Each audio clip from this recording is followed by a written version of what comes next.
আজ এই ভিডিওর মাধ্যমে আপনাদের ভ্রমণ করাবো দক্ষিণ ভারতের তামিলনাড়ু রাজ্যের খুবই জনপ্রিয় একটি স্থান কন্যাকুমারী। আপনারা এই ভিডিওর মাধ্যমে জেনে যাবেন কন্যাকুমারী ভ্রমণের কমপ্লিট ট্যুর গাইড। যে কোনো জায়গা ঘুরতে যাওয়ার আগে সেই জায়গা সম্বন্ধে যদি কিছু তথ্য জেনে রাখা যায় তাহলে কিন্তু খুব কাজে লাগে। কন্যাকুমারী আসবেন কিভাবে, থাকা খাওয়া, দর্শনীয় স্থান, সব খরচ খরচা সমস্ত তথ্য আমি এই ভিডিওটায় দিয়েছি। তাই আপনাদের কাছে অনুরোধ রইল ভিডিওটা সম্পূর্ণ দেখার এবং ভালো লাগলে একটা লাইক ও সাবস্ক্রাইব করবেন অনুগ্রহ করে। আসুন তাহলে জেনে নিই কলকাতা থেকে কন্যাকুমারী কিভাবে আসবেন। কলকাতা থেকে 3টি ট্রেনে কন্যাকুমারী যাওয়া যায়, যথা হাওড়া থেকে কন্যাকুমারী সুপারফাস্ট, ডানকুনি থেকে বিবেক এক্সপ্রেস এবং শালিমার থেকে গুরুদেব এক্সপ্রেস। এছাড়া হাওড়া থেকে চেন্নাই এবং চেন্নাই থেকে ট্রেন পাল্টে কন্যাকুমারী যাওয়া যায়। নমস্কার বন্ধুরা, সুপ্রভাত, শুভ সকাল। আজকে আমরা আছি কন্যাকুমারী। গতকাল আমরা 1:30টার সময় ট্রেনে উঠেছিলাম আর কন্যাকুমারী নেমেছি ভোর 5:30টার সময়। ট্রেনটা একটুখানি লেট করেছিল, কিন্তু যাই হোক আমরা একটা হোটেল নিয়েছি, সেখানে এসে আমরা ফ্রেশ হলাম। তারপর এখন আমরা বেরোবো, এখানে কি দেখার আছে সেগুলো দেখি আর আপনাদেরও সাথে করে নিয়ে ঘুরবো। আমি যা দেখবো আপনাদেরও সেগুলোই দেখাবো। আমার পিছনে দেখতে পাচ্ছেন আমাদের হোটেলের সামনে একটা ছোট্ট মন্দির রয়েছে, কিন্তু মন্দিরটা এখন বন্ধ রয়েছে, যদি খোলে তো দেখাবো। পিসি এই মন্দিরটাই গেছিল, পিসি বলছিল খুব সুন্দর কারুকার্য করা। আর কন্যাকুমারী আজকে আমরা এক্সপ্লোর করতে চলেছি। আমরা মাদুরাই ঘুরেছি, তিরুপতি ঘুরেছি, এবার আমরা এক্সপ্লোর করতে চলেছি কন্যাকুমারীতে আছে বিবেকানন্দ রক, মাতা কন্যাকুমারীর মন্দির, আরও সাইট সিন। তো এগুলো সব আজকে আমরা কভার করব, সেই রকমই প্ল্যান রয়েছে। আর এখানকার কি খাবো সেগুলো শেয়ার করব। তাহলে ভিডিওটা স্কিপ না করে পুরোটা দেখবেন বন্ধুরা, অনুরোধ রইল। আর যারা ভিডিও দেখছেন সাবস্ক্রাইব করছেন না তাদেরকে বলবো প্লিজ আমার চ্যানেলটাকে সাবস্ক্রাইব করবেন।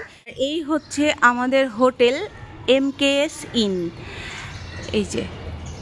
আর বন্ধুরা যেটা খুব ভালো লাগলো সেটা হলো উপরে মানে ছাদে জামা কাপড় মেলার ব্যবস্থা আছে। আমরা জামা কাপড় ধুয়ে দিয়ে উপরে মেলে দিয়ে আসলাম। আর হোটেলটা বেশ পরিষ্কার পরিচ্ছন্ন। আমরা একটা 4 বেডের রুম নিয়েছি আর একটা 2 বেডের রুম নিয়েছি। কত ভাড়া সেটা আমি বলে দেব। 4 বেডের নন AC রুমটা নিয়েছিল 2000 টাকা আর 2 বেডের AC রুমটাও নিয়েছিল 2000 টাকা। এই পাশেও রয়েছে আরো অনেকগুলো হোটেল।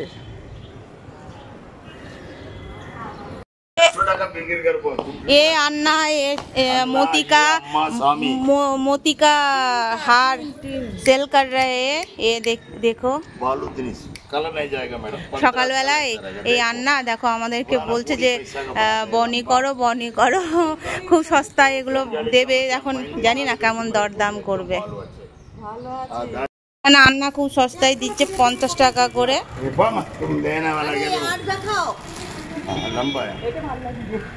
এই দেখো কত মঙ্গলসূত্র।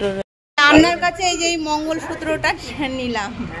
আন্না জোর করছে এখানকার একটা জিনিস নিতে, ভালো লাগছে 50 টাকায়। 9:30 বাজে আর আমরা এখন যাচ্ছি কন্যা মাতার মন্দিরে, কারণ আমরা আগে কন্যা মাতাকে দর্শন করে আসি, তারপর আমরা বিবেকানন্দ রক যাব। এখন প্রচুর লাইন পড়েছে বিবেকানন্দ রক যাওয়ার জন্য, বোটে ওঠার জন্য প্রচুর লাইন পড়েছে। একটু ভিড়টা কমুক তারপর আমরা যাব।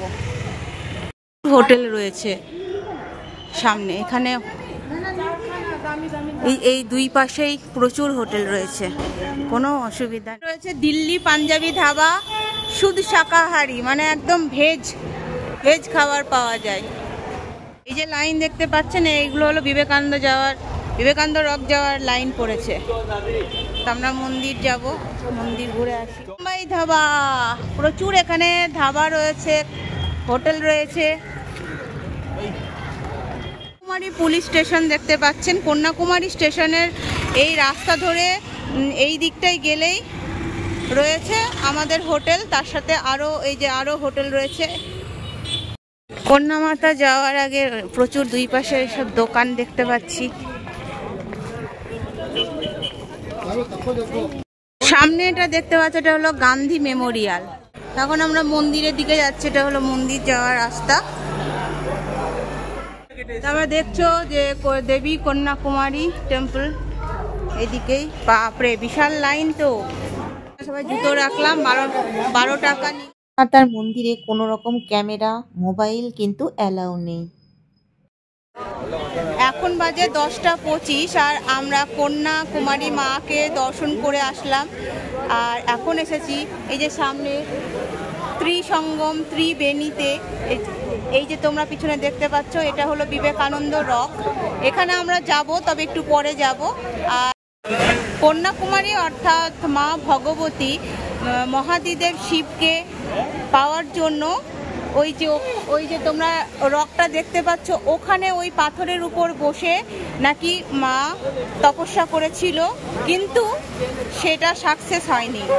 তো মা আর ভগবতীর বিয়ে হয়নি, সেই জন্য মায়ের নাম হয়েছে কন্যাকুমারী। মা অবিবাহিতাই রয়ে গেলেন। এই যে তোমরা দেখতে পাচ্ছ ত্রিবেণী, এখানে 3টে সাগরের সঙ্গম হয়েছে। আমার ডান দিকে রয়েছে আরব সাগর, প্রচণ্ড ঢেউ আরব সাগর থেকে, আর এই বরাবর রয়েছে ভারত মহাসাগর, আর আমার বাঁ দিকে রয়েছে বঙ্গোপসাগর। 3টে সাগরের মিলন স্থান হলো এই ত্রিবেণী সঙ্গম। ডিসেম্বর মাস, কেউ বলবে ডিসেম্বর মাস, অথচ কি রোদ আর কি গরম বন্ধুরা।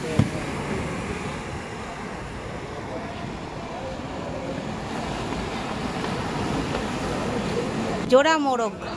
আমাদের 12:15 আর আমরা এখন বিবেকানন্দ রক যাওয়ার জন্য লাইনে দাঁড়িয়েছি। ভিআইপি টিকিট কাটবে, আমরা 300 টাকার ভিআইপি টিকিট কেটেছি, তারই লাইনে দাঁড়িয়ে আছি। বিশাল লাইন পড়েছে। যাই হোক, দেখতে তো হবে এত সুন্দর একটা জায়গা, আর আসবো কিনা। 300 টাকারই 300 টাকা লাইনেই কত ভিড়। টিকিট 2 রকমের আছে, একটা হলো 300 টাকার টিকিট আর একটা হলো 75 টাকার টিকিট। তো আমরা 300 টাকার টিকিটটা কেটেছি। এখানে লেখা আছে 75 টাকার টিকিট, আর এদিকে লেখা আছে 300 টাকার টিকিট। তো আমরা এখানটায় এই লাইনে আমরা দাঁড়িয়ে। হ্যাঁ, ওদের তো কেউ নেই টাকা দিকে।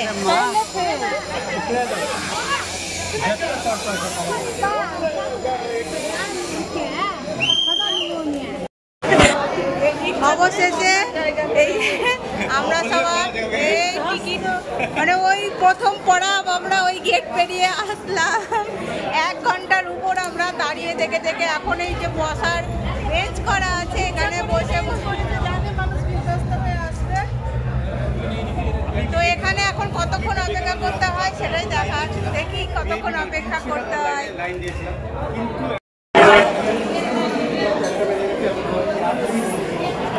এই যে আমরা এখন চলে এসেছি, এখন আমাদের এই ক্রুজে করে নিয়ে যাওয়া হবে। এই যে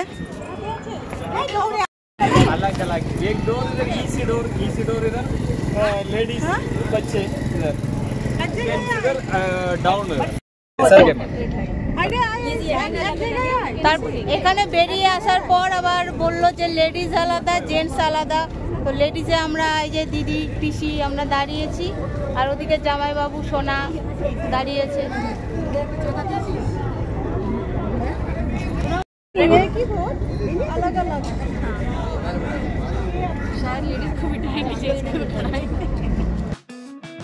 মনের মধ্যে একরাশ আনন্দ উত্তেজনা নিয়ে লাইফ জ্যাকেট পরে লঞ্চে করে যাত্রা শুরু করলাম। যতই আমরা এগিয়ে যাচ্ছি বিবেকানন্দ রকের দিকে, ততই অপরূপ শোভা আমাদের চোখ ধাঁধিয়ে যাচ্ছে।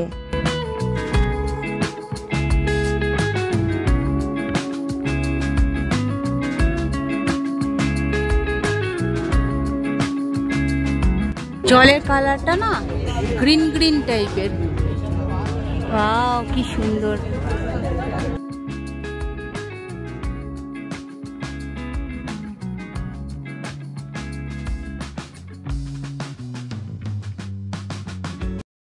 ওই যে দেখুন বন্ধুরা, বিবেকানন্দ রক আমাদের একদম চোখের সামনে।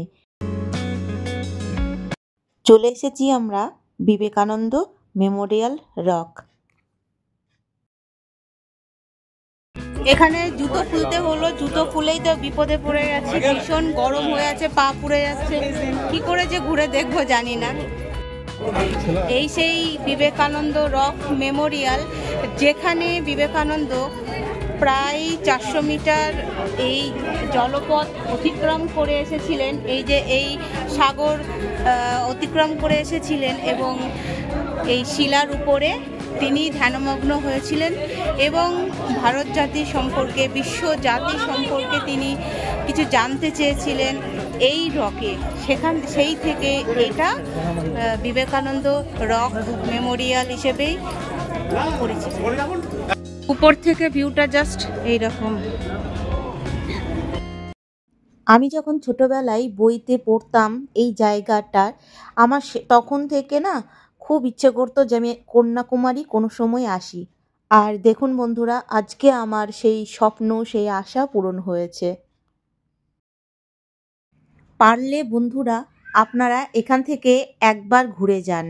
হাওড়া থেকে সরাসরি আপনারা কন্যাকুমারী আসতে পারবেন, বেশি খরচও হবে না।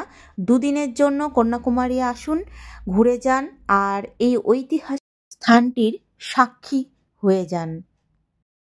একজন বাঙালি হিসেবে, একজন ভারতীয় হিসেবে গর্ব করবেন আপনি যে এরকম একটা জায়গায় আপনি ঘুরে এসেছেন এবং দেখে এসেছেন।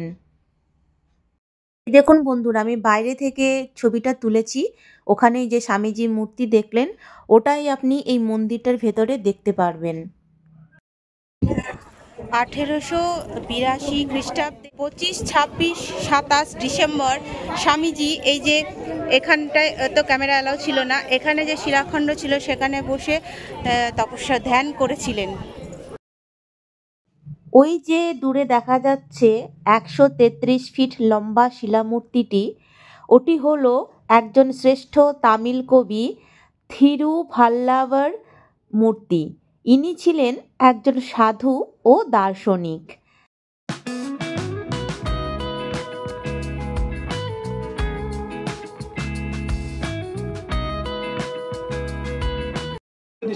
হ্যাঁ, এই রকটা দেখো, এই রকটার উপরেই মনে হয় উনি ধ্যান করেছিলেন।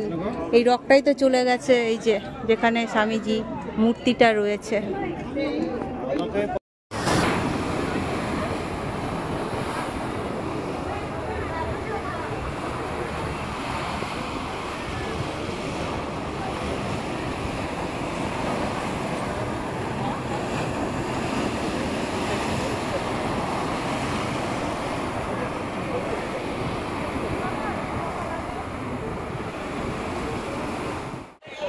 বন্ধুরা এখানে এই যে এখানে পা দিয়ে না থাকা যাচ্ছে না, পা পুরো পুড়ে যাচ্ছে, প্রচণ্ড ছ্যাঁকা খাচ্ছি, পুরো মানে সেই ডান্সিং করার মতো অবস্থা।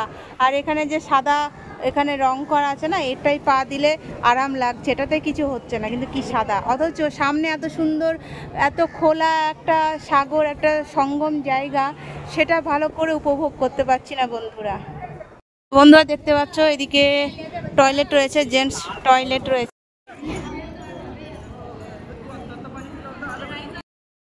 দূরে ওই মূর্তিটির সামনে যে ব্রিজটা দেখতে পাচ্ছেন, ওটা কিন্তু গ্লাস ব্রিজ। ওখানে আপনারা যেতে পারবেন। আমরা যখন গেছিলাম তখন কিন্তু ওপেন হয়নি, কাজ চলছিল। এখন আপনারা গেলে যেতে পারবেন। প্রচুর মাছ রয়েছে এই জায়গাটায়, এই যে খাবার দিচ্ছে আর ছুটে ছুটে আসছে। এবার দেখবো এটা কি মন্দির, সেটা দেখবো। এখানে ফটোগ্রাফি অ্যালাউ নেই। এই মন্দিরটা দেখে এলাম, এটা কন্যাকুমারী মায়ের চরণ রয়েছে পাথরের উপর। আমরা 1:30টার দিকে এখানে এসেছিলাম, এখন বাজে 2:10। এখন আমরা আবার বেরিয়ে যাওয়ার জন্য আমরা আবার লাইনে দাঁড়িয়েছি। এই যে আবার আমরা ওই ক্রুজে করে আবার আমরা ওই পারে যাব।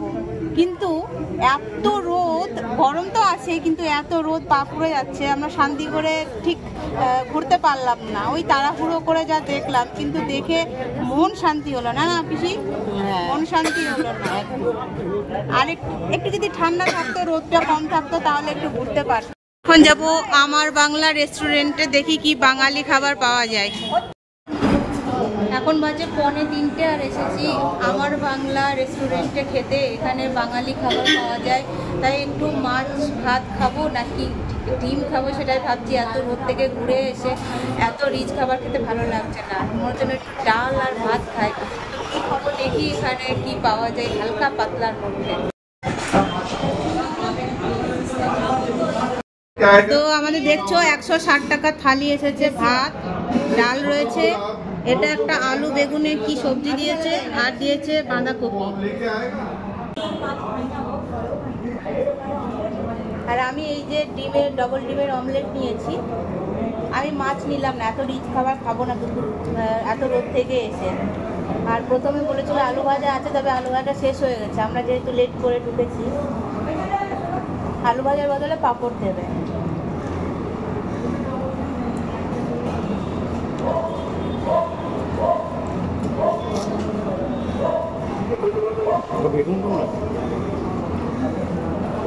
আলু বেগুনের সবজি।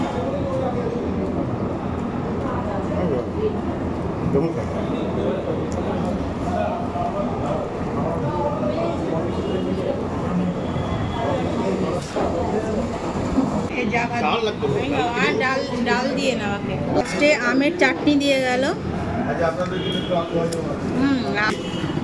লাস্টে এই যে পাঁপড় দিয়ে গেল, পাঁপড় ভাজা। এখানে দেখো এই দাদাদের কিন্তু ট্রাভেল প্যাকেজও রয়েছে সাইট সিন করার জন্য। এই যে আমাদের বাঙালি হোটেল, এই দাদার এটা রেস্টুরেন্ট ছিল, খুব অসাধারণ অসাধারণ খেলাম। এখানে ঘুরতে ঘুরতে বাঙালি হোটেল, আমরা তপন ব্যানার্জি আর উনি হলেন সকাল থেকে উনি বসছিলেন।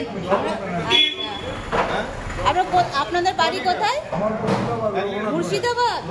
আমি তো আমরা সবাই মুর্শিদাবাদের মেয়ে। আর এই দাদা তো আসাম বললেন।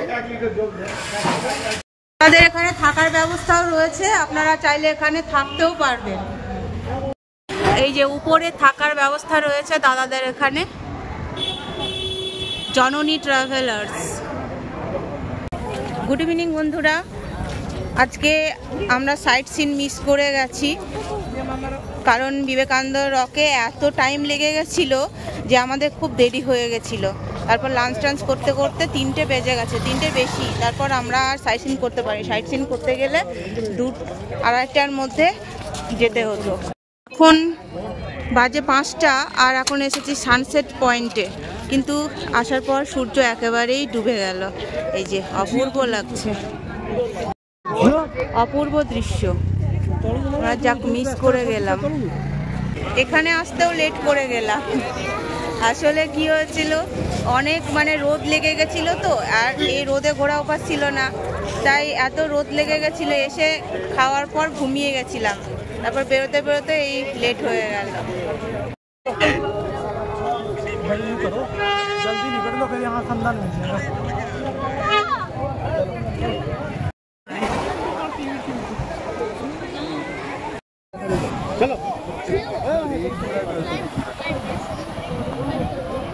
এখন চায়ের নেশা উঠেছে, তাই একটা চা নিয়ে নিলাম। আর দেখো ফয়েল কাপে দিয়েছে চায়ের কাপটা। ফয়েল কাপ আমি কিন্তু কোনোদিন দেখিনি, এই প্রথম আমি ফয়েলের কাপে চা খাচ্ছি। আর এটা 15 টাকা নিল। পেঁয়াজ পকোড়া 10 রুপিয়া, এটা রয়েছে মির্চি পকোড়া, এটা রয়েছে কলার পকোড়া, ওটা মেদু বড়া, সব 10 টাকা করে। আর এখানে এরা কি খাচ্ছে, বোধহয় পুরনপলি তৈরি হচ্ছে। এটা হলো লঙ্কার পকোড়া।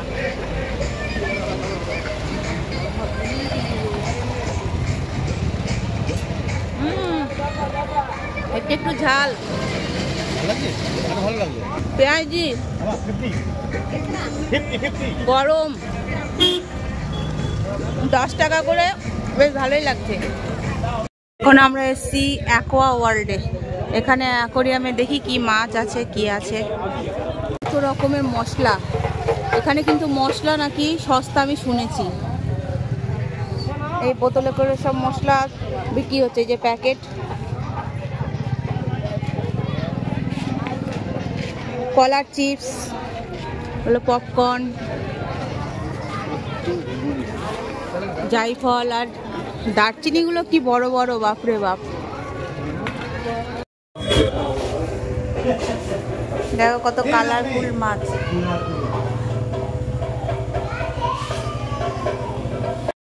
এই অ্যাকোরিয়ামে পার হেড 50 টাকা করে টিকিট নিল। বাপরে কি বড় বড় মাছ, বাপরে এটা তো বিশাল বড়। রেড প্যারট এই মাছগুলোর নাম। বিশাল বড় বড় মাছ। হে, এর মুখটা দেখো।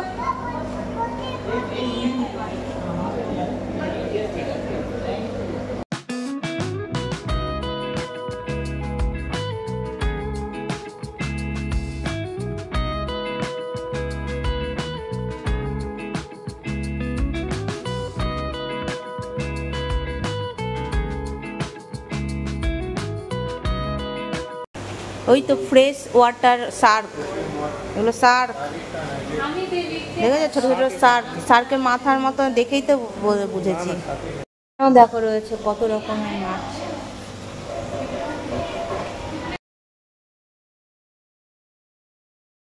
অ্যাঞ্জেল ফিশ, এটা সাউথ আমেরিকায় থাকে, সাউথ আমেরিকার থেকে পাওয়া গেছে।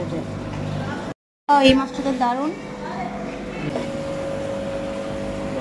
একদম সাদা, শ্বেত শুভ্র মাছ, সাদা। কি সুন্দর লাগছে এই মাছগুলো দেখতে। এই মাছটাকে দেখো, ফিলামেন্ট বার্ব, সাউথ ইন্ডিয়ান। বাবা, দেখতেই তো ভয় লাগছে।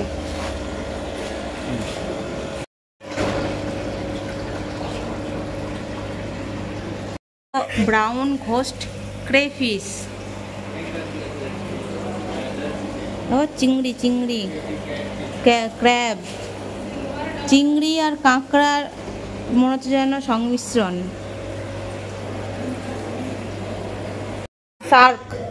শার্ক মাছ।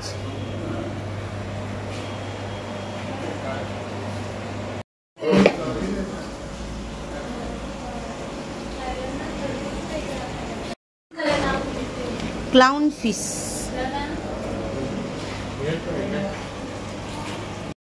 লায়ন ফিশ, দেখো সজারুর মতো দেখতে।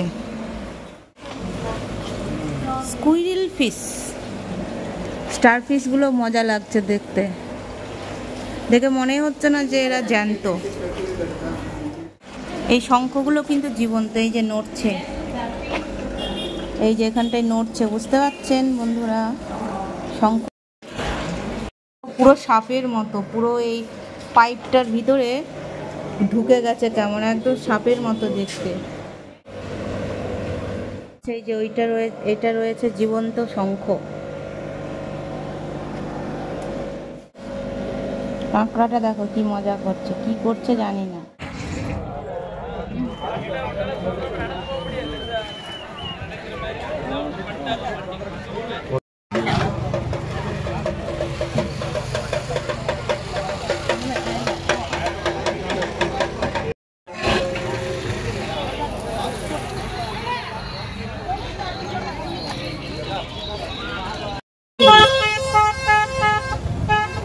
এই মাঝখানে ফেলে রেখেছে কেন? কি সুন্দর সব দোকানপাট বসেছে, মেলার মতো। শাড়ি বিক্রি হচ্ছে, আরে সোয়েটার বিক্রি হয়। সোয়েটার যে কে পরে এত তীব্র গরমে? আমরা মানে ঘেমে নিয়ে অস্থির হয়ে আছি, সহ্য করতে পারছি না এই গরম। এটা হলো গান্ধী মেমোরিয়াল। ভেতরে যেহেতু ক্যামেরা অ্যালাউ নেই, তাই তো ঢুকতে পারবো না ক্যামেরা নিয়ে। তো এখন ডাব খেতে খেতে এখন ভিডিওটা আমি শেষ করছি। আবার আগামী দিনে আবার একটা জায়গায় যাব, আর একটা জায়গায় এক্সপ্লোর করব। ততক্ষণ বন্ধুরা সবাই খুব ভালো থাকবেন, সুস্থ থাকবেন, আমার ব্লগ দেখতে থাকবেন। কেমন লাগলো কমেন্ট বক্সে অবশ্যই জানাবেন। ততক্ষণ পর্যন্ত টাটা। গুড ইভিনিং বলে শেষ করছি, কারণ এখন সন্ধ্যাবেলা। তো চলো বন্ধুরা, টাটা।